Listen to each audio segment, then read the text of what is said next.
It's a very simple, but honestly really powerful kind of like a template that you can use to build out your classes or your trainings.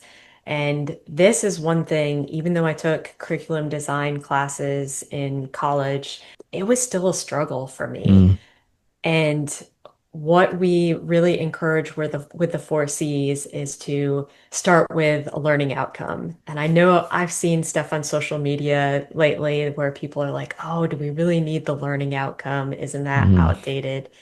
But really, that is your guide for your lesson. And if you look at that, you're asking, what are my students going to walk away with? What am I mm, going to see them doing during my session that shows me they've learned what I've wanted them to? So it all starts with that. And even though I start a little backwards with the four C's, I'm going to explain them in order because I think that makes the most sense. So our C1 is our connection, and really the goal there is connecting learners with each other and mm, with the content. And we do that because once we connect learners to each other, we're starting to build that safe and supportive learning environment that we need to feel comfortable, taking some small risks and learning.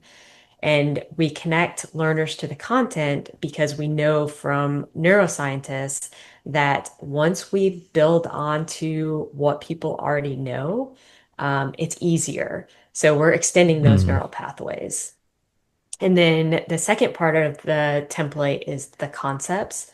And that's just new information that we're sharing. And as we said, we were trying to do that in some interactive ways.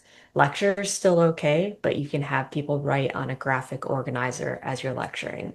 The third step is the concrete practice, and that's where the learners are doing something with the new information. So you can actually see them doing, the thing that you've wanted them to learn.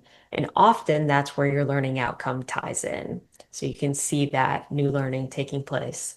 And then the last part, that's our C4, our conclusions.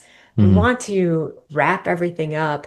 Often it's something that gets dropped because we're short on time, mm. but that's really about planning how you're going to use the new information. Might be an action plan or summarizing the information or figuring out if you can actually use it. So it is very important.